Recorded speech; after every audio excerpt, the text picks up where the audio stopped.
Sky Blue Fans Gallagher with a diving TV. header. For the fans, by the fans.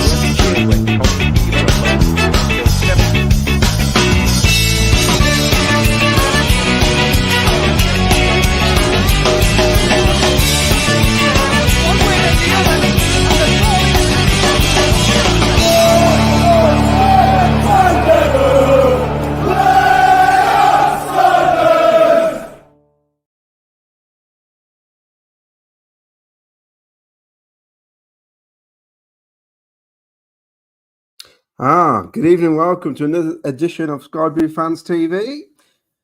For the fans, by the fans, that's us. After another win, this is becoming a habit. It's a nice habit, and this one was a bit harder than some of the other games, I think, because of the pitch conditions, all the rest of it. But what a great weekend! Obviously, there's some issues we need to talk about that happened towards the end of the game, which we will chat about.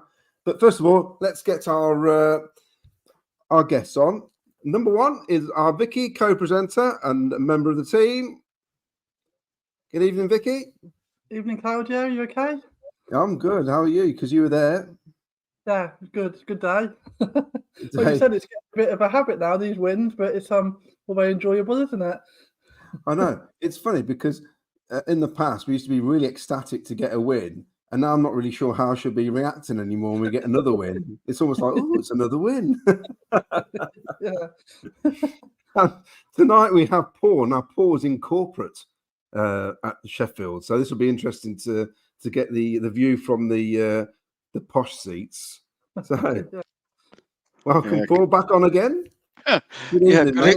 Good evening, not from the posh seat, but welcome good evening from Premier Inn in Reigate. Fantastic. You're a bit like Alan Partridge, aren't you? Yeah, yes, it's been said before, but just to echo what you said, it's wonderful, absolutely brilliant. Now we obviously we got the win, and we will be joined by Ken shortly once he sorts out his camera.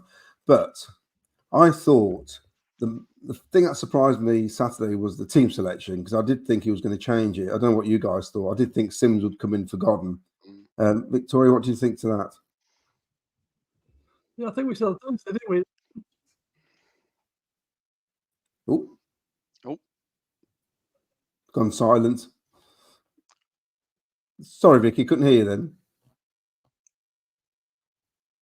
Oh, Paul, you. Yeah, well, I'll say right. Yeah, yeah. I was surprised because I thought he'd go for the team. I don't know if it's out for a minute, but oh, she's back. Go on, Victoria. What were you going to say? Sorry. So I was just going to say that we said on Thursday, didn't we, that we thought that Sims might come in, and it was a surprise that he didn't. But Robbins knows best. Well, yes, indeed. It was. Yes, I thought he'd go with the team that sort of closed out the Leicester game, to be honest, because I thought that had a lot more energy. But yeah, what do I know? In Robbins we trust, and I thought. As I say, I'm sometimes accused of by certainly my mum who's watching. She was with me in corporate, and even though she started a little bit of trouble with some of the natives, I'll go on to that a little bit later on. And I thought he showed bags of energy and put himself about, which is exactly what we needed to ruffle them up a little bit. I don't think he laid a glove on them particularly. Offensively, but I've got to say I thought he just I don't know how many kilometers he would have run yesterday, but my goodness me, he really put a shift in, which I thought was excellent. So I've got to admit that, I say it as I see it. So I thought it was great. Before we go any further, we've got spots. All right. I forget, I wasn't prepared for this at all tonight. I thought I'd be relaxing and just sitting here and and ask the questions. But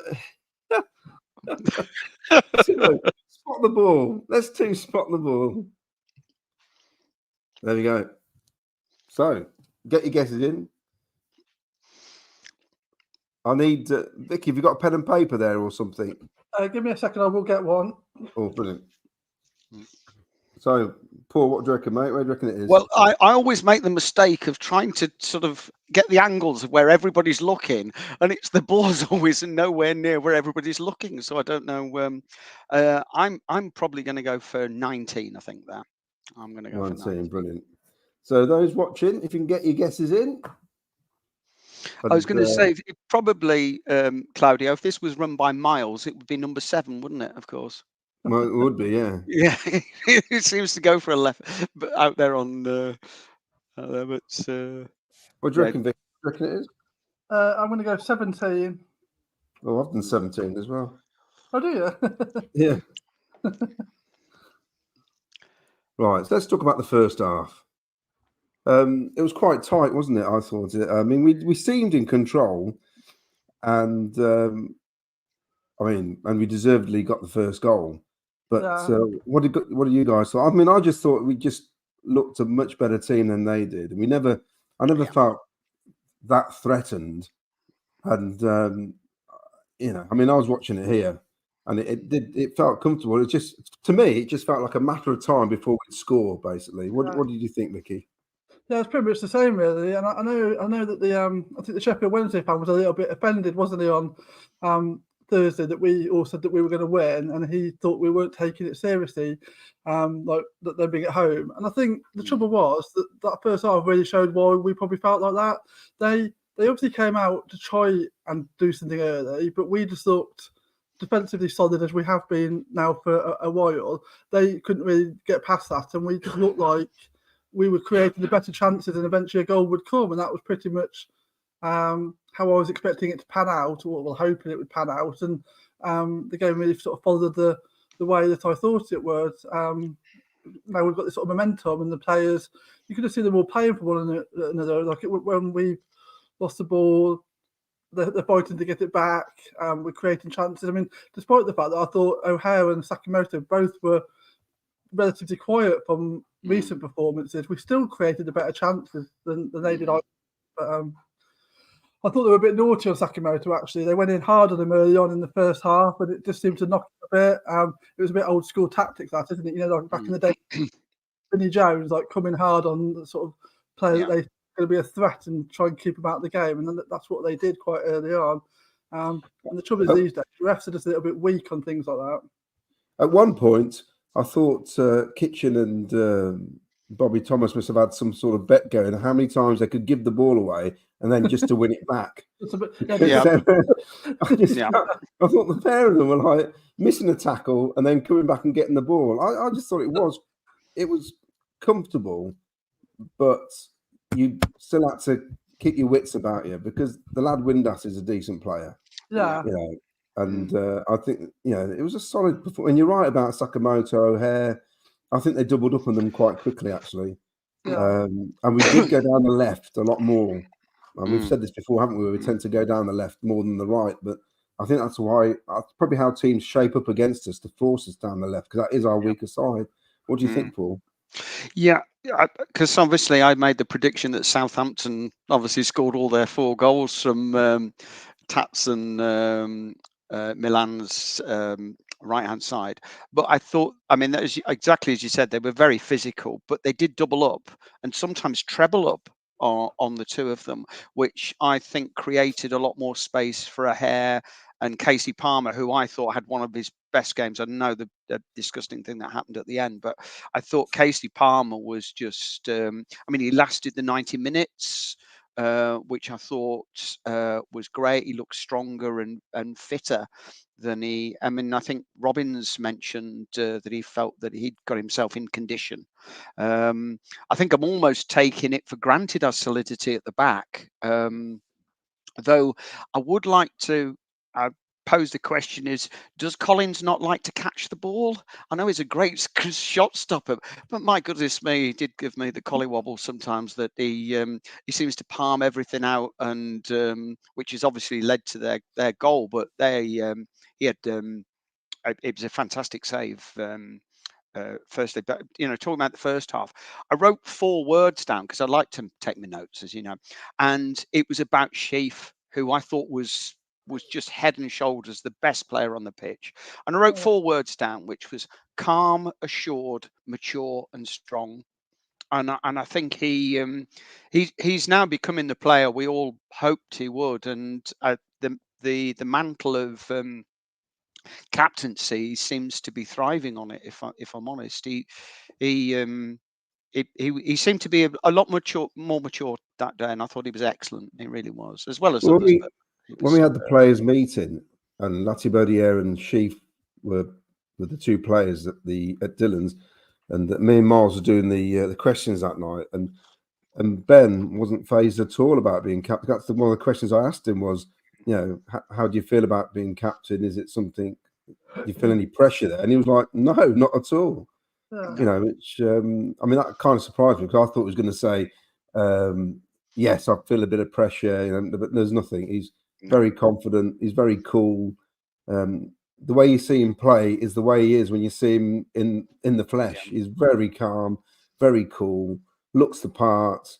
And I think, how do you describe him, Paul? The 4 words were calm, assured, mature, and strong. Yeah, nothing like we were watching it. No, not at all. But the other thing I would, just to bring up on that, Claudio, did you see his interview at the end where did you see his scar? My goodness me, from his head injury. It was up there with Callum O'Hare's, I think. Just to see who's got the biggest scar. That must have. I mean, it's fantastic, because from when he started with us, let's face it, a lot of us weren't sure, because he was trying to do things at a time where he was getting knocked off the ball. Basically, he didn't have time to do it. He's now somehow managed to find the time. He's become that kind of player where he does little side steps. I mean, let's talk about the goal, which was. And the thing is, that goal was in the same move as the Casey Palmer back heel.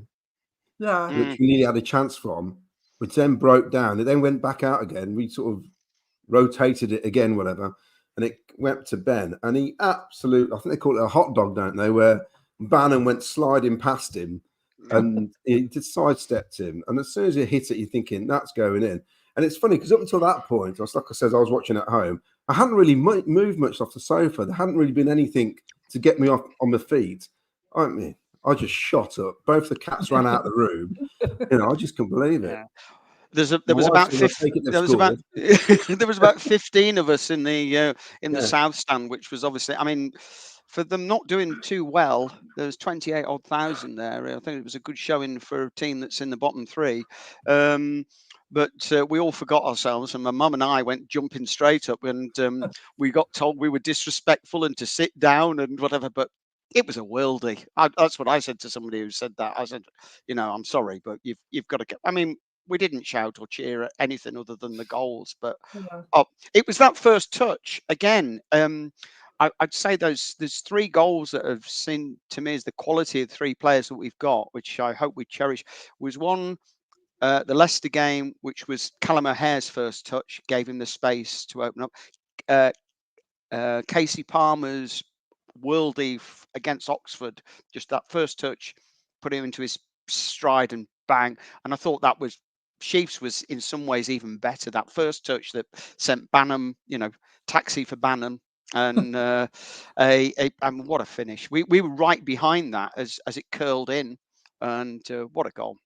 That was just fantastic. That was. What do you think? You had a great view, Vicky. You were behind the goal. What was it like? Because it had one a bit earlier on in the half, where he sort of had a bit of a soiter, and Casey Palmer unfortunately got in the way, so blocked it, and that one looked like it was probably going to get near. So when he had a second go, as soon as he left his foot, well, first of all, I was admiring the fact that he just completely taken Bannon out of the game. So you can wow at that, and then the next thing he's doing is whacking in the back of the net, and you're just going crazy then, aren't you? Yeah, it was a thing of beauty. It really was. Yeah. But I mean, I've always been a massive fan of Sheaf, to be honest. I took a lot of stick in the early days for sticking up for him when people didn't really rate him. So I'm just really pleased to see how well he's come on, because I know that I said to somebody when I was having sort of a debate, I suppose, a debate on Facebook, and I said that he would be a Premier League captain one day, either with us or at a bigger club. And and people were saying he'll never be a captain. He's not even Championship standard. And I was saying, well, he clearly is. And I think now people are seeing the player that I always thought was there. I mean, his condition and his athleticism is increasing, and that's probably coming with maturity as well. But whoever's doing the conditioning, if you think about how O'Hare's come back and Casey Palmer seems fitter than ever, they're doing something right at Brighton. They must be. It's I'm really impressed with the the physicality of the of the players. They seem in very strong. And definitely. Sorry, Vicky. I was just agreeing. I was agreeing. Yeah. I mean, also, I'd imagine that Brighton, the pitch is the same size as a CBS now as well. Both the pitches. So this all helps. It does. If you've got an infrastructure, it helps. It's got to, and it gets your players in. Vicky, what comments we got so far? You can put some up, and I'll read them out. Good. So I saw. Sorry, I'm just going on the spot. I've been making a note of the spot the balls. Everybody's there all day. Keep them coming in. But somebody said, "Oh, here we go. Here's one." Right, Wes. Oh, good evening, Wes. This winning every week is becoming boring, ain't it? Yeah. Yes, it's like, it's gone. Have you noticed the phone-ins? They've dried up, haven't they? People only ring in when you're not happy. Yeah. The happier the fan base, the less phone calls. It's simple. People only like. People I was just. When they want to moan, basically. It did make me laugh. There was a lady, the first on Sound of the Sky Blues. I was listening to it coming out of Hillsborough, and she rang up and she said, "Oh, that was great. That is. When's the next game then?" And Oggy, I don't know if you heard it. It was great. And he said, "Well, it's next Friday." Oh, right. Okay. So where's that? Is it? It was like she'd rung up the ticket office. It was brilliant. Anyway, move on. Aaron, the press worked well for Wednesday, to be fair. It really showed in the second half after their substitutes. I think we could have gotten away with a clean sheet if we made subs earlier to keep up the intensity. Yeah, I was surprised we didn't change it because I felt for all the running Matty was doing up front, I think with 20 minutes you can put Sims on. I mean, I don't think it would have made much difference bringing him on earlier. In terms of taking Matty off, I don't think we'd have lost anything by doing that. I don't know. I don't know if Vicky we've got the depth, haven't we? Now we've got the depth. Oh yeah, definitely. I don't know if Vicky felt that.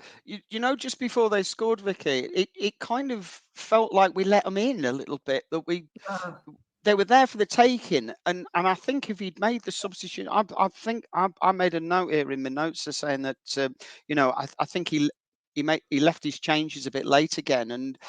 It was, but I mean, for 5 minutes, I thought, oh my goodness me. But after that, we seemed to play our way out of that. And I mean, we're head and shoulders above them, I think, as a quality of a side. The league table shows that. Yeah. What else we got, Vicky? I do wonder whether it felt relatively comfortable once we got to 2-0. It almost felt like, as you probably expect from a team towards the bottom, that sort of had shot their confidence, and they probably didn't really feel like they could get back in the game. And then obviously the move for their goal came from a free kick that we didn't really feel was a free kick around where I was standing. And that sort of then gave them a bit of belief. And I wonder whether Robbins hadn't really been ready to make subs because he probably felt it was fairly comfortable at that point. And the whole dynamic of the game changed with that sort of one sort of move and goal. And I suppose you've got to get your players warmed up. You can't just, so maybe that just was the reason. But it did feel like sort of 5 minutes or so, you're thinking, I'm a bit worried that we might throw this away when it was so comfortable. So that was a bit of a worry. But we've got a question here as well about like the cup or the league. Right, so this is from JJ Cov 15. That BW. Do you think we really need to go on a cup run, or do you think we need to go on a cup run, or just focus on the league? Personally, have a go at both. Yeah, I think. I mean, I would imagine Wednesday won't put out a strong side, and we probably made take. It doesn't matter if we leave 2 or 3 out. It makes no difference. We're still going to be quite strong. I'm just going to bring Ken in. Here he is. It's Good evening. Good evening, evening. Ken. Sorry about that. My laptop crashed and my camera weren't working. Your So laptop. I'm using my phone now, believe it or not. Oh, right. We're basically talking about the first Say half. again? So we're talking about the first half. So we've covered the starting lineup and whether or not we were surprised to see Godden in there. Don't know what your view on that was. Yeah, I was, to be honest. I thought Sims might play, to be honest. I was very surprised Godden started, but I suppose he did okay previously. He might change that again Friday, which I think he probably will. But he did a job. Godden, to be fair, he did a job. He did all right. And apart from that, I think that the team was as what I thought it would be. What do you think to? I mean, basically, Sheaf's overall performance, because we thought he just completely controlled that midfield all game. Yeah, Sheaf was man of the match for me. I thought he was excellent. He was everywhere, weren't he? I thought he bossed that midfield. I thought he was absolutely fantastic, and I'm surprised there'll be a few big clubs looking at him now, I think. But we've got him under a long-term contract, I believe, haven't we? So hopefully we'll have no one knocking the door for him. But he's been excellent the last few games. Really has been impressive. I think where we've got an advantage with some of these players, some of the good ones, they're all English or British, and a lot of the top clubs don't tend to want to look at British players, do they? So he may go under the radar. Yeah, they do tend to go abroad. Well, don't hopefully, so hopefully he will. Go on, Paul. I thought Sheaf did something as well with this. I mean, Robbins hinted when he mentioned Brian Robson, but he seemed to be more willing and to pick up the ball and run at and carry the ball. So it felt rather than just O'Hare always seeming to carry the ball, but we had O'Hare, Palmer, and Sheaf carrying the ball forward, and I felt we were making passes deeper in their half than we had been from Sheaf, because he just seemed, as I say, athletically, I thought he brought a new dynamic to the team. I thought it was really exciting to see him play. It was all round. I just thought he was almost like as a switch gone off and gone, oh, actually, I really am a quality player. I just that's I know that may sound a bit daft, but it just seems as if he's the confidence. And the camaraderie of the team was brilliant. They all seem to be there fighting for each other. It's fantastic to see. We've got some more comments coming in. This is from Jordan Williams. I wouldn't mind resting a few now. League has to be the priority. And I think Callum, Tats, Sheaf, and maybe Milan could all do with starting from the bench. We're strong enough with players who could come in. Exactly that. We can just be careful. I mean, we've got obviously been a Friday. We've got a bit of a break as we've got the day head start on other clubs, haven't we? We've got an extra day, a couple of days with some clubs. This is Nick Lowe says Coventry bidding 8 to 10 million for players, almost 30k home fans, record season tickets. Welcome back to the big time. Play up Sky Blue. I mean, this is true. I mean, I posted on social media that we'd made an inquiry for that. I think it's Argentinian, is he, or whatever. Up to 9.5 million. I can't believe we're being actually talked about in those sort of areas now. It must be 20 years or so since you've been. It's actually nice to be mentioned in the transfer window in a positive light, and not because we're losing players.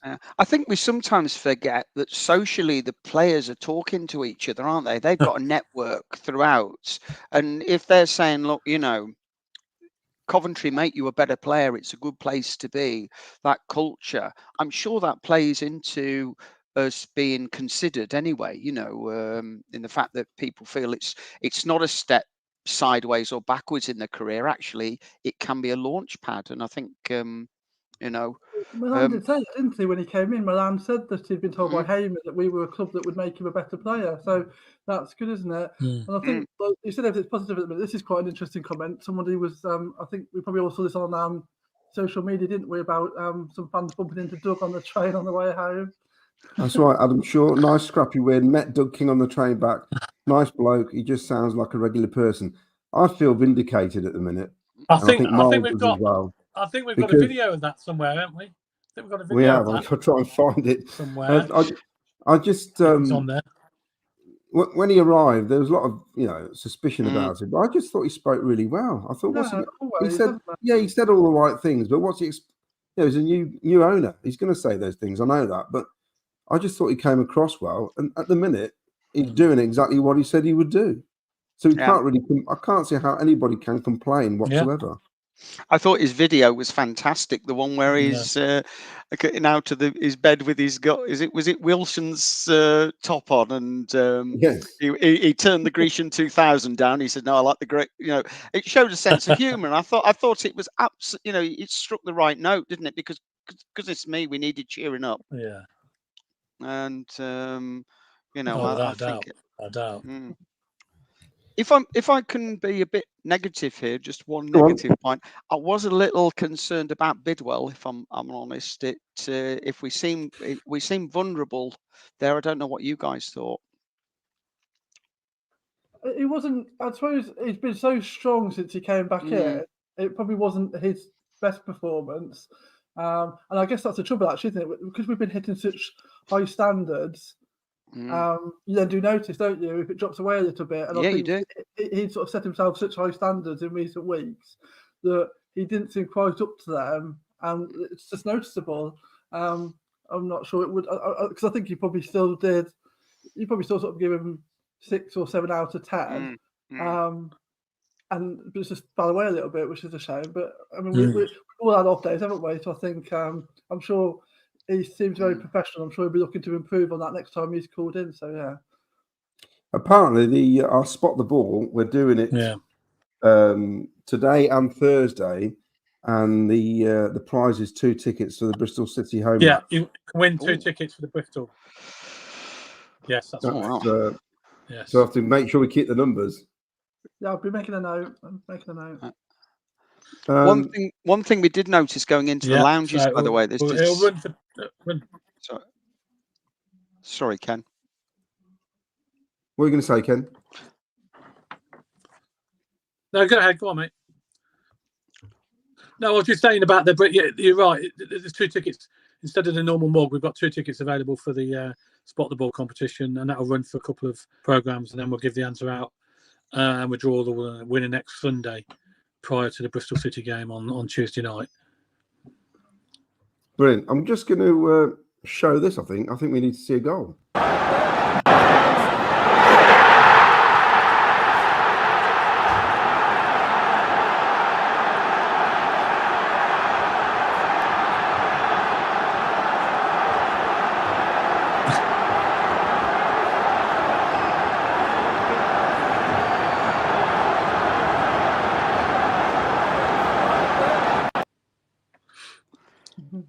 What's weird there? I know when we let a goal in, you get some sort of reaction from the home crowd. Yeah, they're just sitting there. They just sat there as if they hadn't seen anything. Bizarre. I had to watch it twice, thinking, why are they not reacting? It was really weird. Because you'd be like, or something, wouldn't you? Like, it's almost like a matter of fact, wasn't it? Yeah, expected that to happen. Yeah, I think it was more that, wasn't it? They were expecting it because we were looking good at that time. But, Lee Beckett's made a good point about Bidwell. He said that Casey, he did catch on drift. He didn't stay out wide. He was quite that is a point.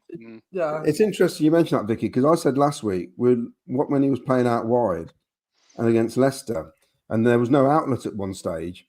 And we kept saying, where's Casey gone? And he does this wandering bit. Now, Oggy on the radio was saying it's great how he comes inside and goes looking for the ball. But I'm thinking, but if you've got a structure, you've got to stick to it, because when Bidwell's got the ball, he's then going to be under pressure if he's got no outlet. And of course, what happens is it goes backwards all the time. So, he did need to stay out there. But in saying that, I mean, Casey was solid all game, really. It was, He had a great performance. I suppose as well, we don't know what instructions have been given from Robbins. Robbins might be telling him he's okay to go on a roam around. So we don't know, do we? So we got some photos here. I think this must be from yesterday. Oh yeah. I wonder if Doug King just thought, I'm going to get on the train and it'll be quiet. And then this happened. Look at those three ugly mugs. Brilliant stuff. Brilliant, excellent. And imagine Marzi outside the ground with the crew. They must have got there early. What time did they get there? The day before? That's... I was just saying, Claudio, that when no, 12 o'clock, I think. Right. I was just saying that we arrived at the lounge outside, just at where you go over the River Don at the back of the South Stand. Yeah. And outside the entrance to the lounge are two big golden elephants, and that must be the elephants are a good look in Thailand, aren't they? They're a good look charm or something. And my mum put a hand on one of them and said, "Well, that's 2 goals for us already, meaning 2 elephants." So, and she was right. So, I thought I was very prophetic of my mother to prophesise the 2 goals for us. That was fantastic. So, yeah. So looking at, I think we'll go to an ad break, then we'll talk about the second half, and of course, the issues at the end of the game. We will talk about it, I think, because we need to, really. So we'll do the adverts.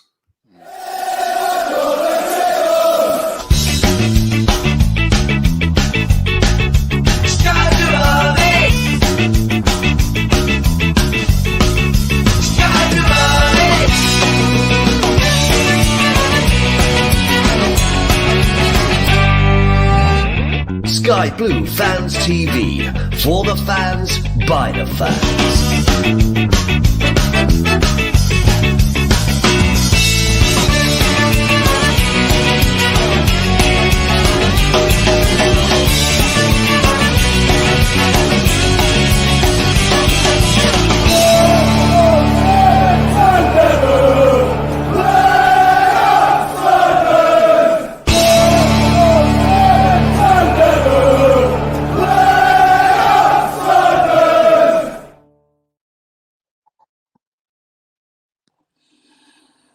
And welcome back. I've got Vicky in the studio with me, Ken and Paul, who's in a dodgy hotel room somewhere in Reigate. So he says, anyway. Story of my life, this is. You needed a backdrop or something. It looked like you're in the Ritz or something. Yeah. Sheffield yesterday, Reigate today. Living the dream. It's living the dream. Yeah, absolutely. Now the second half started, and I think we just carried on where we left off, didn't we? It was. I've got to say, we do look good on the break when we get it right. And Sheaf was involved from start to finish in that move. It was top quality. What did you think, Ken? Yeah, definitely. I thought second half we were fantastic. Second half, we came out and carried on with the way we were in the first half. Disappointed that they scored, obviously, but I always got the impression we could go up a gear if we wanted to. I never thought they didn't really cause as many major problems, did they? I know they scored, but they put a little bit of pressure on. But apart from that, they didn't have many chances, and I always thought we looked most dangerous on the break. Were you bottom tier or top tier? Sorry. I was up tier, top tier. Yeah. You're up tier. So you had a really good view of both the goals then. So what did you think, Vicky? We did, yeah, good view. What do you think for the second half, how we started? No, I thought it was positive. I think that the fact that we'd scored that goal in the first half had really sort of knocked a lot of the confidence that Sheffield Wednesday might have had that they could maybe get something out of it. And we just sort of built on that into the second half, I thought. I'm trying to think of any... I mean, I think we weren't at our most fluid, were we? I think the pitch didn't help. The weather didn't help. The fact that they were putting a few heavy tackles on people like Sakamoto. The pitch was awful. Yeah, so none of that helped, did it? But I think that it never really looked like they were going to be able to mount a serious comeback. I didn't think. I mean, I'm trying to think or remember any sort of serious saves that Collins had to make. I don't know. I can't really think of that. When they threw the ball into the back post, that seemed to give us a few, which is obviously where their goal came from. But a few times, I mean, that they are a bunch of big bruisers, aren't they? A lot of them, and you would have noticed, Paul, from where you were sitting, how blowy it was when we had the corner and the ball kept the ball just blew off the pitch, didn't it? It did, because Eccles got. I thought Eccles played well as well. Actually, I was going to say. I think the problem we had was blowing away, didn't it? Well, that ball going up in the air. I mean, that was their tactic in the end, was to sling the ball in, and when it's like that, anything can happen. And it did. You could see that a couple of players had lost the flight of the ball 2 or 3 times actually. Yeah. And that's how they got the goal, didn't they? In the end.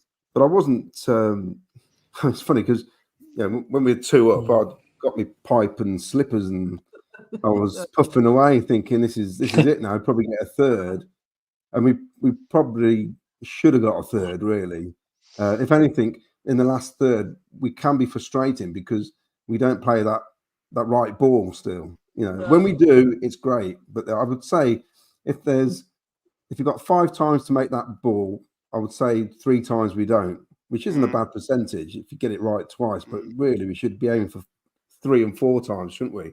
I think. When they scored, all the fans around us, instead of watching the team, they all turned around at me and my mum, and they were just staring and snarling at us. It was thinking, we're in corporate here. What's going on? It was oh dear. From Nick Lowe, I presume that's not the singer.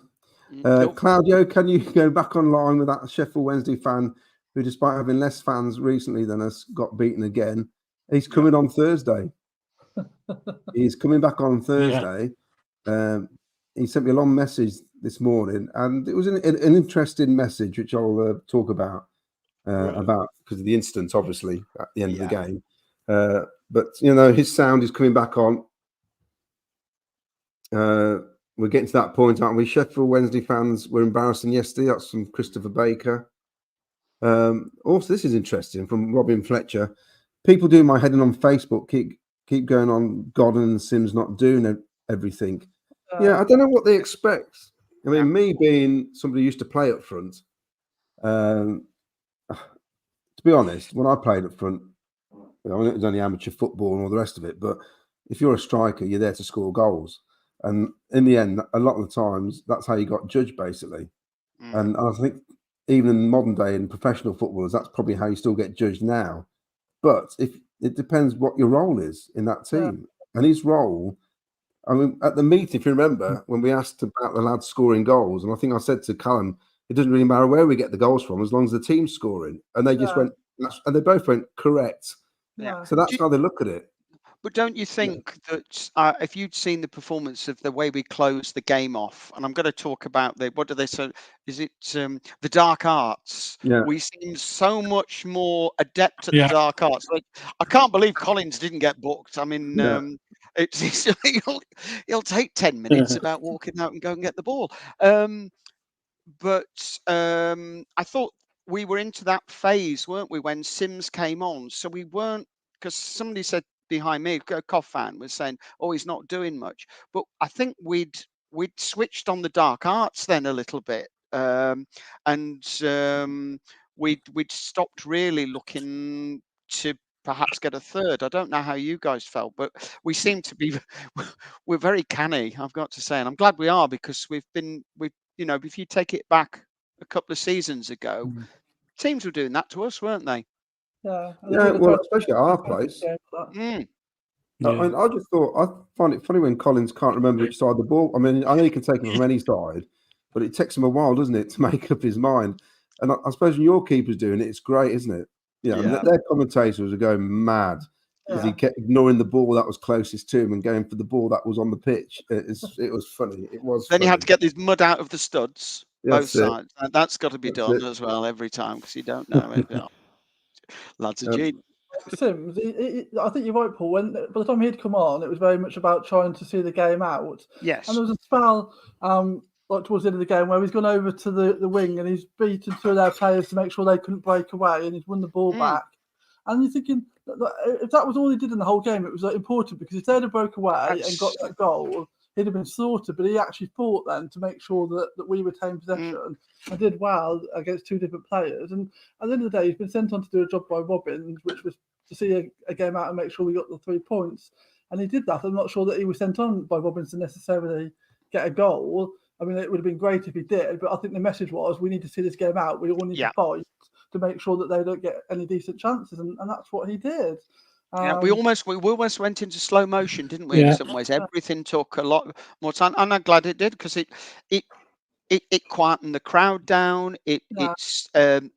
Wednesday lost all their impetus, And I also, thought it was really good. And also, I think teams have realised that the referees do not add on that much more time anymore. No. The start of the season, it was 10 minutes. I mean, really, the other night against Leicester, we added 4 minutes. I thought, that's more than 4 minutes. We should be added on, but we'll take it. I mean, yes, right. We're going to spot the ball up for those who haven't had a go yet. So we're going to run it tonight and Thursday. That's right, Ken, isn't it?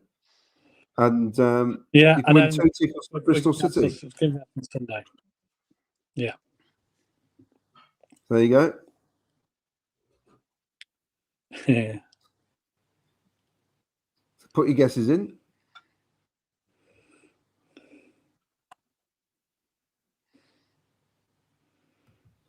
I always worry that I'm going to click the answer. We've got an image here. Picture. Yeah, I took that from Right. obviously took that from the upper stand where I was. Yeah, this is the dark side of. I wouldn't even say it's dark side of football, because it's got nothing to do with football. Let's get this right. And I think we've got to take this. I'll get it off the screen. Let's listen. Well, we'll go to. We've got videos of the incidents actually, so we'll play this first.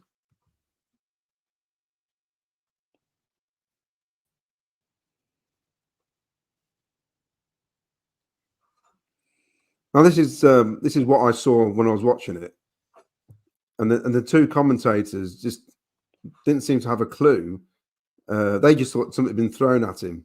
And we got the part of the game is the supporters having a go at individuals, whether it's managers, coaches, whether it's players or whatever. That's part of it. But when it's when it's racism, it oversteps. I mean, nobody should have to deal with that. Nobody in society. There's no place in society for it. I'm hoping that they've got a clear picture of what's gone on and they deal with them properly, because that's just out of order. You obviously spoke to Casey. What did Casey say? Well, Casey's told the referee, as soon as that happened, as soon as the incident occurred, and I don't want to give it any credence, but as soon as the incident occurred, he's reported it to the referee. Then there's a protocol. You're within the protocol. So we've been in and they've read the statement to us, and Casey's had his opportunity to tell them what happened. You look he looked really upset about it, to be honest. Well, I think you would be. Nobody should go through that. No. It's absolutely ridiculous.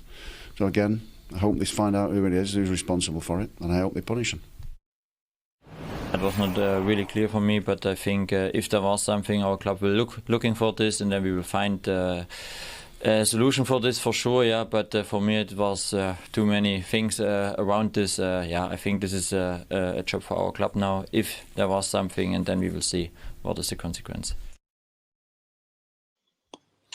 There you go. So what do you think, Vicky?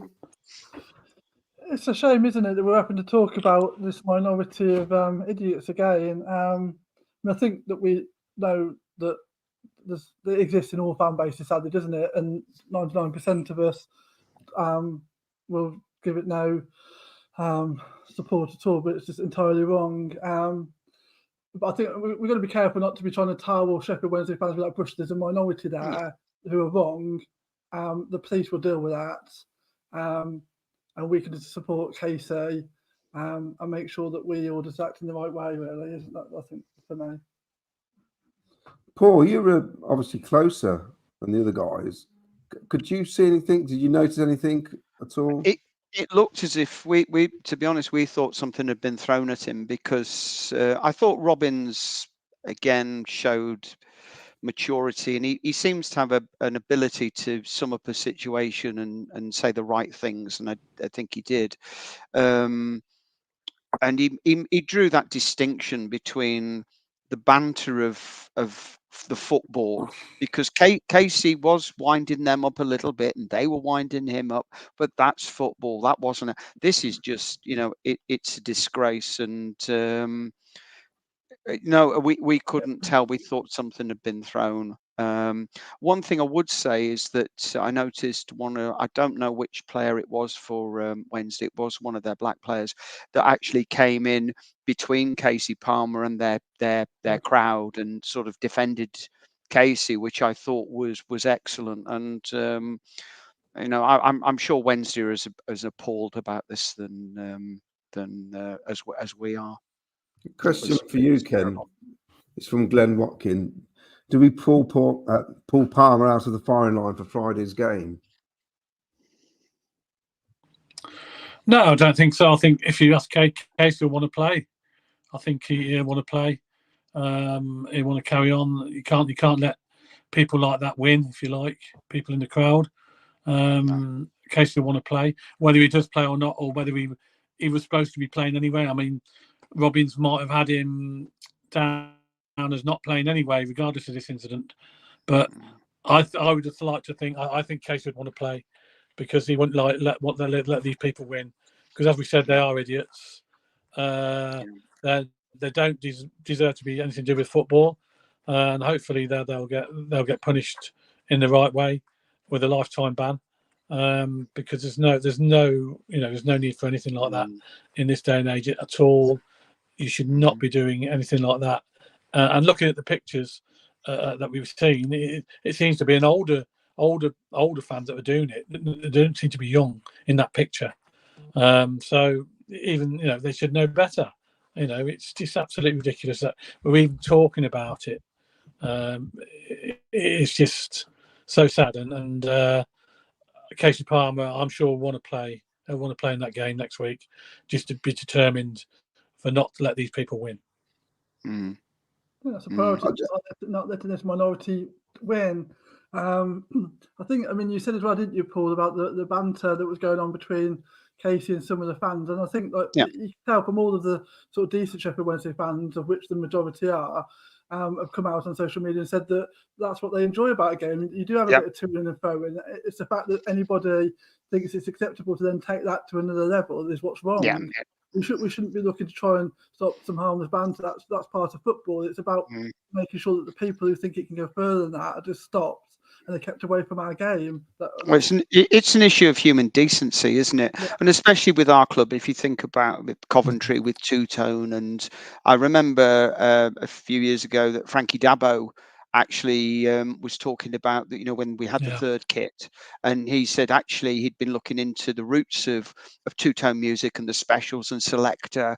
And I was 16 in '79 when, God, that makes me feel old, when the specials, I saw the specials and selector at Tiffany's. Well, fantastic. And if you think that was the roots of our club, it's to be there supporting or players of any background and ethnic background, we should be. I think I also said that was a wonderful thing. Myself and my cousin went on the Checker Trade Trophy final. That it said something about our city. I was so proud that you saw Sikh men with sky blue turbans, and there were young ladies with sky blue hijabs, the head scarf of Muslim ladies, and I thought that just sums up the multiculturalism of our club. That's what our city stands for, and that we can all come together under a sky blue banner. I'm sorry if that sounds a little bit sort of emotional, but I was so proud of our city then, and that's what we stand for. That anybody can be a sky blue. And I think it's fantastic. Well, I was going to say this, but Glenn's put a comment. simply moronic by the fan, given the amount of black players who've played for Sheffield Wednesday over the years with great success past and present. I mean, it beggars belief. It beggars belief. And then the worrying thing is, I mean, the fact that there's that sign, there's a photograph of it saying racism and swearing will not be, whatever, the usual sign. The fact you have to put a sign saying racism or racist chants, you have to put a sign up. I mean, that's embarrassing in itself. It's just common decency, isn't it, really? I mean, I had and this is another comment here, which this is on the lines of the message I had from Andrew, the Sheffield Wednesday fan. Banter and racism are two different things. I hope KP plays Friday, gets the winner. He was saying that some of the Sheffield Wednesday fans were getting irate near the touchline because there was a lot of banter going on, apparently, between our players and their fans. And I thought that this sort of thing wasn't supposed to happen anymore. I thought the referees were meant to be clamping down on player interaction with supporters. I also thought when you score a goal, you're meant to go to your own fans. Yeah. I mean, was it Mavadidi Leicester went and sat in the crowd somewhere away? Yeah, I mean, you have to be careful. It doesn't excuse that idiot who did what he did, but I think we need to be careful here with some of these players, because it's all right, the bit of banter, and we were doing it with some of the players, Leicester players, and you had the incident where he kicks the ball into the crowd or threw it into the crowd and hit the kid, didn't he? You have to be very careful. And I just think the referees, I mean, are not in control of it. They don't seem bothered, to be honest. Even worse, the stewards, when you look at the incident, the stewards are facing the pitch. Yeah. Not one of them wants to get involved. They seem more concerned about keeping Casey and the players away looking to see what's happening. Looking at the crowd, because they're all walking out. This is your chance. Obviously, he's going to struggle to get out if somebody points him out, but nobody goes in the crowd. No. It's really, really poor. Yeah,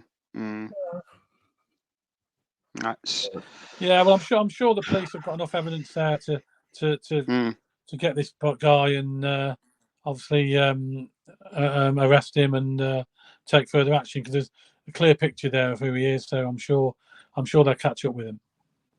I won't read this all out of obvious reasons. Craig Robinson said, as for the KP incident, I watched the vlog from a Wednesday fan and saw and heard Owls fans shouting, well, some F off you and some bad language. There was more than one incident. Also, Craig says, come on, Claudia and Vicky, give our Facebook group a shout out, please. Sky Blue Fans Forum. I will do, seeing as you let me write a lot of drivel on there. A lot of drivel on there as well. Yes. I do I like to write a lot of drivel. So, going forward, then we've got I know we've got a show on Thursday, but in terms of what do we do on Saturday? Do we, switch it around? What do you think, Vicky? I think Friday. Friday. Sorry. Some players, I think we know now that vesting players doesn't mean we're going to be putting out some weakened team like it would have done last season, or like in recent seasons where you drop a few of your best players and then all of a sudden, like you've got half the team. I think we could drop a few players that are probably looking a little bit tired, give them a little break, and still bring in some decent quality. And also maybe give some players a bit of a chance to like, for example, Tour must be relative in there if he was on the bench. Because otherwise, like we discussed on Thursday, why would you put a player on the bench if there's no chance of him coming on? So maybe give him his debut, give him a chance to get some minutes under his belt. Look at, I don't know who else have we got that we could give some minutes to. But yeah, that's what I'm just thinking. Just rest a few players and bring in a few others to Tavares, some minutes. Yeah, Sims and Tavares up front, I think. Let's go for it. Yeah. It's not like the players aren't getting minutes, are they? No. I mean, apart from Fads and Kelly, most of them are getting on there. I mean, I think De Silva will play. Yeah. Latibodiere probably will play, I think. Instead of Well, Milan. And he was Binks. I was thinking of actually. I'd give Yeah. because I think that he deserves because even being a bit of a utility player, there's probably somebody better in all of his positions, which is a bit of a shame because I really rate him. But yeah, so it'd probably be nice for him to get some time. Yeah. I've been amazed, Vicky, how many minutes Tats has played, The and difference- you know he gets a good kick in, but he seems to just keep going. it's amazing. So he probably needs a bit of a rest. I think he looked a bit jaded, but as Ken said, it could be the pitch because it was a terrible pitch. Oh yeah. The thing with Tats, he obviously feels like he can do it. I said take him off. He's obviously confident he can do it. I mean, I must admit, I was concerned last 10 minutes because a couple of times I felt it was the wrong side of their forward coming back. And I did think, please don't clip his heels. You saw, I don't know if you watched the Sheffield United game. Yeah. Hamer did exactly that today. And I thought, oh dear, that's a sort of challenge. You know it's coming. And I was worried that Sakamoto was going to do that. Yeah. What do you think, Ken? Do you reckon you should change the players around for Friday? Well, see the differences between now and this time and last year. There's a bit of a difference because the squad, I think, is a lot in more depth. We've got a lot more quality players on the bench, a lot more players we can call upon compared with last year, where I thought, we had a good team last year, but if we had a couple of injuries last year, we struggled, didn't we? You know, Big Vic and that got injured, or we didn't really have the players to come on and replace them. But I just feel now with the squad as it is, we have. We've got a strong squad now. And even if we do make a few changes, it doesn't really disrupt the rhythm that much because they've all had game time, or the majority of them had game time. Well, last season, 28 matches, we had 38 points and we're sitting 13th. And we're now 6th with 43 points after 28 matches. So we're 5 points better off. We're 2 wins from safety. That's a good thing. Which is astonishing. I mean, well, there you go. I think we could, with the games we've got coming up, we could fight. We could be a presence in that top 6. We've got some good games. I mean, the games we need to win. We're playing, I think, 4 of them against teams in the bottom half. I think. These are games we could win. It's as simple as that. I mean, we've got plenty of points from the matches we didn't expect to get wins from. So I'm more than pleased. I think the one observation I'd make there is the third and fourth team, where before all 4 were very, very close. Leeds and is it Ipswich or Southampton? Sorry, I couldn't remember the graphic there. But there's a sizable gap. It does. There's no reason why we couldn't get to perhaps 4th, but it does feel a bit like we're. Yeah. It's the 5th and 6th place that 10 clubs are fighting over. But hey, we might catch Leeds. I'd love to catch Leeds, I tell you. I thought we gained 2 points on them today when I was watching. They're so lucky to get that. They were very lucky today, weren't they?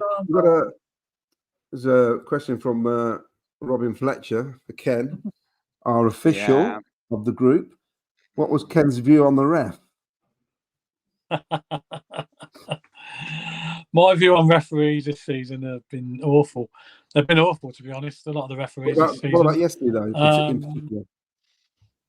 I thought, well, look, we've had worse. It wasn't the worst referee we've had.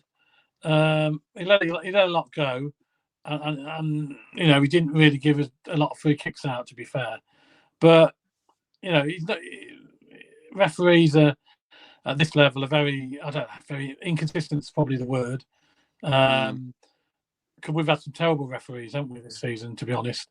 But he certainly weren't the worst one. But he wasn't great. But he certainly wasn't the worst. So we'll leave it at that, shall we? So there's a few strange decisions, but. What did you think of that one with Bannon, Ken? When he played advantage and then brought them back, and Bannon I think he got booked for dissent. That happened right in front of us. Yeah, I think he was. Yeah, he was mouthing off at the referee. I think. Yeah, I think it was dissent. He must have said something to him, obviously. But you can get. But there was a booked few if you strange take the decisions he kick, made. and Very. told him not to take it. Is that right? I think he told him not to take the kick. Yes, That that's one right. Yeah. So you can get booked for that. You see. Yeah. So I think with you have to wait. You have to wait for the whistle. Yeah, for me, he missed. I mean, I've got the perfect view. I'm watching it on the box yesterday, and he missed a lot. He did, and the commentators, mine at times they're going, "Oh my god, they've missed another one." I'm thinking, well, that wasn't a foul actually, but a few times they actually mentioned there's one where I think Sheaffer got upended, and he just carried on. And there was nothing given, and there were the commentators going, "That's a foul. That has got to be a foul." And then 30 seconds later, their guy gets upended. Yeah. Same thing again. And I don't know. I think some of them are just not up to it. I thought I don't know what the rest of them think, but I thought on their goal when they scored, and they got a free kick against Sakamoto, wasn't it? I didn't think that was a foul at all, and he gave them a free kick, which led to their goal. Everyone around me, we were all said led that's to their goal. Yeah. No way was it a foul, and that led to their goal. That did. No. So yeah, he made a lot of errors, but I'll say he probably wasn't the worst, but he wasn't good. No. So we've got right, a couple of things. Of course, have the funeral of Hazel Mills, which there she is. Bless her. 25th of Jan, so it's this week at Canley Crematorium up at Cannon Hill. If you can make it. That was the message that was put up on one of the forums. Obviously, this is ongoing until they've got all the money. I got this vision of maybe we could have like a mock-up of Mount Rushmore outside the CBS. And you could have the head of Sinnott, Curtis, Hill, Mark Robbins. We need one more, don't we? Who would be the fifth person? You need probably it'd have to be the founder of the club or something, wouldn't it? I think. Yeah. I just thought about that. I said, Mount Rushmore, that'd be, imagine it on the side of the actual building. That'd be great. Oh, it says, Covandy, I love the way we're all moaning about the pitch and thinking about the pitch we had to play on when Wasps owned the ground. Shows how far we come. Did anybody see the images on social media of against Fleetwood 7 years ago? The state of our pitch. Well, it wasn't our pitch, was it? The fact there was 50 Fleetwood fans, I think they won that night as well. The place was, I remember that night. It was cold. And you expected tumbleweed to come around the concourse. It was nobody there. Oh, it's just shocking. We've come such a long way in a short time. Shows, isn't it? That photo. If you look at that photo from that day to the photo from Leicester, to see how it's just poles apart, isn't it? A full stand. A decent. That's what I don't understand. Why Sheffield Wednesday pitch is so bad, because they don't have anybody else playing on it. There's only football played on that pitch, so it's not as if they share it with the rugby team, I think. So, but it was terrible, that pitch. That pitch on Saturday. The owner wants to sell up, and he's not putting any money in at all. Yeah, I was going to say, I think it's a funding that mattered there, because I've not seen Hillsborough look so dilapidated, because it's not. I mean, it always. I mean, I love Hillsborough because it's obviously from being there twice in the cup, but it's just a good old-fashioned football ground. You know, but I think it's a lack of funding there. Do you think had they still given the full allocation of 5,000, because there's 4,000 there of us? Do you think had there been 5,000, it would have been a bit harum-scarum behind that goal? It didn't feel too bad. It didn't feel too bad once you were in the ground, but getting in and out, it's all very narrow. Like the stairwells, a bit so that didn't feel very comfortable getting in and out. I'm not sure how much difference it would have made once you were in the ground. I didn't really feel like I had lots of space. Like it didn't feel like you were crammed then. I'm not sure that would have made much of a difference, but it didn't feel great trying to get in or out. There was a lot of congestion. So I think that might have as much to do with it. I don't know. It's a lot different than I've been in there since there's been definitely. seats, but I was obviously there I think Ken was as well in the quarter final, and that was a bit scary. I wasn't very comfortable in 87 in there. It was No. in the quarter final. It was not nice. I wasn't there then, obviously being a bit too No, young. All right, Vicky. Yeah, all right. But when I went in the 90s, I'm not an old git like it. Them two. I'll be interested actually, because I went in the 90s, and I don't think felt that we took as many away fans, and I'm not sure what sort of allocation they were allowing then and how busy it would have been. And whether We just didn't, Vicky. We just didn't go away. We weren't the greatest for travelling, in all honesty. Yeah. And I think this is a new phenomenon. This is in the last few years. I've never known it like this. You would never have a problem getting a ticket years ago. Yeah, somebody said, I think you may have saw my comment on social media, said, "Oh, it wasn't like this in the 80s, or not. They only used to bring a few." And I said, "Well, 75% of the people there yesterday weren't even born in 87. You know, it's a different generation, different set of fans, different crowd. It's it's a good feel factor, and a lot of it are youngsters. Yeah. See, I wonder how much of a sort of similar phenomena that's down in the city. Because if you think in the 60s, when Jimmy Hill kind of got into the football, the Sky Blue specials, and the trains they laid on, and all the excitement. I mean, it's. I think I said on the last podcast, it was less like there's something special happening. It just feels, absolutely wonderful.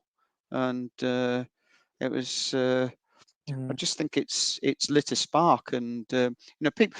A lot of the youngsters that have come through. I mean, they've known some fantastic success, really, of where we've come from to here, as you said, looking at 7 years ago to here. I mean, it's just a metamorphosis, isn't it? Of this club's awoken. It's fantastic. Yeah, and it's. Are we a sleeping giant? Oh, that's a bit bold statement, isn't it? Well, we are the 10th, 11th biggest city in the UK. Yeah. We are, really. End of. Historically, we've been very poor, haven't we? But for the size of the city, the amount of fans that we've had historically, you think you have to say it's poor, really, isn't it? There's other cities around the country that are doing them much better, but we seem to be building. So hopefully that's something that we can rectify as the years go on. If we get people interested and well, it's historically, Vicky, isn't it? There was a lot of people who came to Coventry to work in the factories, and they brought their allegiances from where they came from. I mean, my dad was from Wales and whatever. So the Irish communities, Scottish community came to work in the factories. So maybe that was something. But I don't know if we've really. Jimmy Hill's that second time I've mentioned Jimmy Hill. He seemed to be the only one who's actually. In the past, and I think Doug King is trying to do that, is concertedly made an effort to look at the greater Coventry as well, to go out there and spread the message of we've got something brilliant here, and go to Warwick and Leamington and Kenilworth and Southam and whatever, and just the greater Coventry's got the catchment area is fantastic, and if you get the kids early. Sorry. I was on one. I was on one then, wasn't I? Sorry. I'm from Leamington and Warwick originally. And it did feel at times like there was more people outside of Coventry supporting the Coventry City than people from Coventry. That's how it felt to me. It feels like now with this younger generation that they've got a club they feel they want to support. Yeah. It's difficult trying to support something that's not great. And if it hasn't been great for years, people don't want to chuck money at it. It could be anything, can't it? You just think, well, I'll spend my money on something else. Yeah. But there's a drive there now, and there's momentum. There's definitely momentum. And I think it can only go from strength to strength, really. I just feel. I mean, like I said, my man came here years ago, 1955, he came to England. Could have supported anybody. It just so happened he worked at Potterton's or Flavel's in Leamington. 2 or 3 of the guys used to go to the Cov matches. He went with them. and he became a Coventry City fan. And because he was a fanatic, he stuck with it. I mean, they could have been Villa fans, for God's sake. Did you see we've got the second Formula One head or something? This Mr. Komatsu, who's also a Coventry City supporter. Yeah. So F1 is a Coventry City supporters club. And that's since the mid 90s. I wonder if that's Eddie Jordan influence, maybe. Because he sort of said he was a Cov fan in the mid 90s. I mean, we used to see him in the main stand, didn't you? In the sort of Premier League days, you used to see him in the main stand. But so, comment from Wes: sport in the city as a whole, Sisu and Ross gone, and us and the rugby club have both come off better.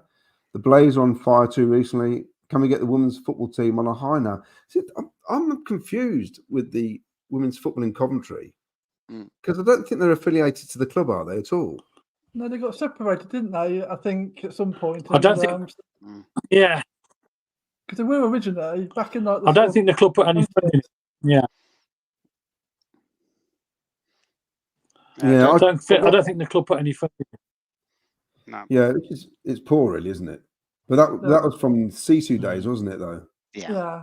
But I think I know that when we had that Her Game 2 meeting at the tavern with Dave Boddy, he was saying the trouble now is the amount of money needed to like support a women's football team is like sort of much more than it probably was back in the 90s, and that because of what we were trying to develop here, that they couldn't afford to basically give money that could go to Mark Robbins to any of the project, and so that it wouldn't be something that would happen in the near future. But I guess now that Doug King's here and things are going in a better direction, it might be something he looks at one day, because it would be great to have it. It would be wonderful, wouldn't it? To keep it all together. Well, that's another catch, is going out to the schools and encouraging girls to get involved in football, and and then hopefully come and see the Sky Blues as well. If it's it would be fantastic. I'm going to add to all of our sporting clubs. I'd love to see the bees back as well. As I once said, we're bees in Coventry, not wasps. Oh God, yeah. I used to go when Ollie Olsen was there. Oh, Mick Shearer, fantastic. I've got a comment from I remember that. Robin Fletcher. Remember that? Claudio always remembers the cold. Coldest match I've ever been to watching Cov. 1980, Oldham away, FA Cup, third round. Absolutely free. Yeah. That's got to be the coldest place in England to watch a football game is Oldham. I don't think I've ever. I mean, Wickham away a few years ago is close. But it's right on the top of that moor, though, isn't it? It's horrible. It's Oldham's the second highest football ground in England. Grounds, isn't it? Yeah. Yeah. So, I was just thinking that, Claudia. That was in a quiz, wasn't it? About the about West Brom's highest, Oldham's second. It's Cov-Andy. I was in Leppings Lane 87. That was horrible. Yeah. Well, it was because in the quarterfinal, fans were being passed up. We're in the seats above, and fans were being passed up into the seats because they were getting crushed then. So it was, we got to remember. Regardless, sorry, Vicky. Sorry. I mean, Hillsborough wasn't great, but a lot of grounds weren't great. The way fans were treated. Yeah. You're saying, Vicky? Sorry, I was saying, was it seats above and standing below in '87, or was it all? Yeah, it was seats above, and I was in the standing. Yes. It was standing seats below, above. standing below, seats above. Yeah. It was at some points it was and a bit the corners like, as well were full of standing. Yeah, so at some points we were so crushed in that I'm only 4 foot and a fag end, and I was off my feet at some points. And then it was like, because it was mayhem when we scored, and when Houchin when he scored his third, I was almost wishing, look, we'll just have 2-1. Don't score again. It was I felt like if you'd gone down, you'd have not got back up. It was quite scary. But I'm glad he did. I'm glad he did score the third, of course. But. I think my worst experience at a game stood up. I was 14, 1979. My dad said, "What do you want for your birthday?" I said, "26th of May, England are playing Scotland at Wembley." He says, I'll get you tickets. We get there. You wouldn't believe it because I've got the Italian flag here. I was in my England gear, scarves, everything. we went on a little minibus. We got out the minibus. We quickly realised Scottish fans everywhere. I mean, I couldn't see any England fans. My dad said, "You better leave that stuff in the car on the minibus." And we walked in, and I've never seen anything like it. Bottles of whiskey, any kind of alcohol was being passed to the turnstile guys to let them in. They were just giving them money when you mentioned it was all ticket. You've then got the security in between, and they were just giving them, supposedly checking tickets. They were just giving them money to let them in, basically. And it was so rammed. Yeah. And it's my first experience of having basically all around your feet the whole game. Unbelievable. It was a horrific experience. England won 3-1, which was a good thing. And as we left, my dad says, "Never ask me again to take you to an England-Scotland game." So the following year, we went to the Euros, 1980. And that was even worse with all the trouble in Italy. Ian Pimlott says, we had one of the best women's team in the country before Sisu. I remember that. I knew we were quite strong. Lee Beckett, ladies football was released to join Cov United. And this is interesting as well, which is true. Catty Kaz. Remember that the so-called big clubs all got tanked at Highfield Road. Even Leicester were minnows, which is true. I mean, we were a tough team to beat at home, which is the reason why we stayed up, because our away form was crap back in the day. Yeah, I remember going to every single away game one season and we didn't win a single game. That's what's weird these days. You go to away games, you can actually see a victory. I don't know what's going on. Well, I was saying, Vicky, that I went to the when we won 2-1 with Noel Whelan scoring in the last minute and thinking we were going to go ahead. We were in that purple kit.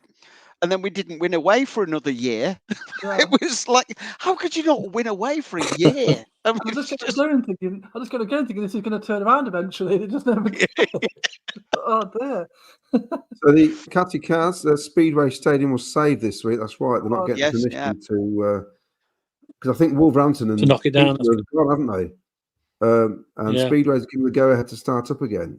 Yeah, fantastic. The Bees were what a great night that was, because we used to go to the Speedway, and if Cov weren't playing, and it was just brilliant. When we had the pub in Bubbenhall, we had quite a few. I mean, because my dad was a big Coventry fan, we used to get Coventry fans in there basically. And there was a couple who used to go in there, and they used to sit in the first row, top tier, the West Stand. And they met. I remember telling me the story. They met at the Speedway back in the day, and then they decided he was more into football, she was more into Speedway, so they ended up going to football. And I hadn't seen them for years, and they stopped going to watch Cov and went back to watching the Speedway where they first met, because they just enjoyed it more. They didn't like it anymore. And I think a lot of the people who used to go with them passed on basically because they're quite elderly, and and there's a passion for it. Well, there was definitely. Well, the most amazing thing, I mean, obviously, Ken, you saying you used to go as well, is as the bikes went past, you could actually feel the vibration in your chest. As a little kid, it was like you saw it, and it was all under the lights, and it was the smell of the special fuel they used, and that, and it was something, and it was something we were very, very good at. So we used to go and see Cov not do particularly well, and then go and see the Bees win the league. And they always used to be on telly a lot, didn't they, as well? Towards Cov Bees, because they were the main team. You know, we were top of the league. We were winning the league. We won the league a few times. And everybody from all over the country was sort of, the spotlight was on them. Ollie Olsen was God, as far as I was concerned. Yeah. But Cov Rugby again with Dave Duckham, and I've got a picture of that with I think 12 England players or something all lined up. That they were the Coventry team, and they'd all got England caps. It was at County Road. It was an amazing team we had there for some time as well. So right. So sorry, we're talking talking football, isn't it? It's a football podcast. Let's get back to the right shaped balls now, shall we? Sorry. So we're in the top 6. We're going to have to round this up now because we're getting to almost an hour and a half of chit chat. Time goes quick. Isn't it wonderful? Isn't it wonderful when you're winning? Yeah. Every day is a great day when you're winning. So we're top 6. Do you think we've got enough in our squad to stay in the top 6? Vicky, Definitely. what do you think, Paul?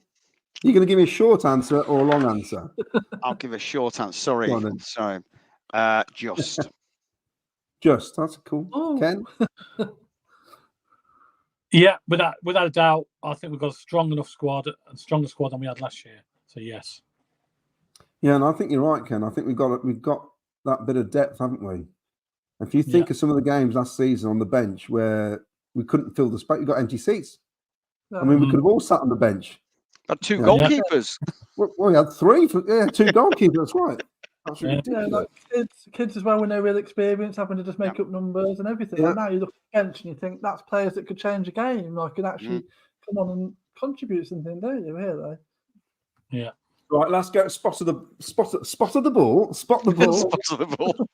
Spot of the ball.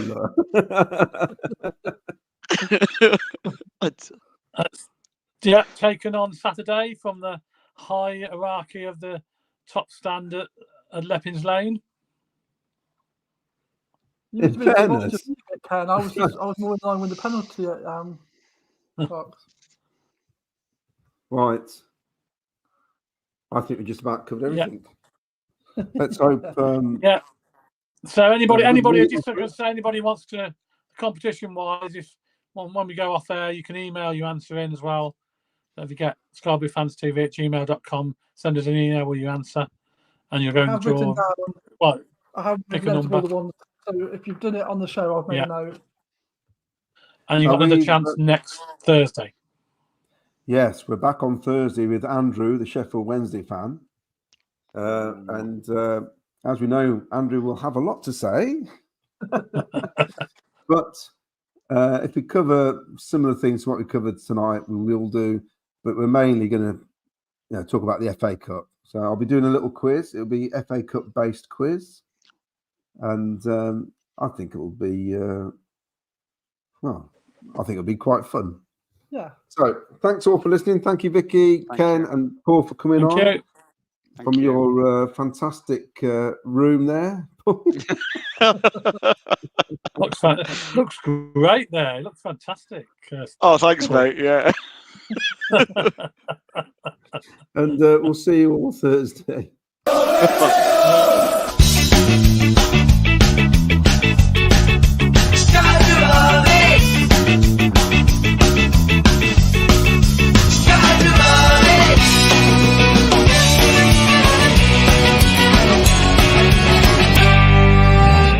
Sky Blue Fans TV, for the fans, by the fans.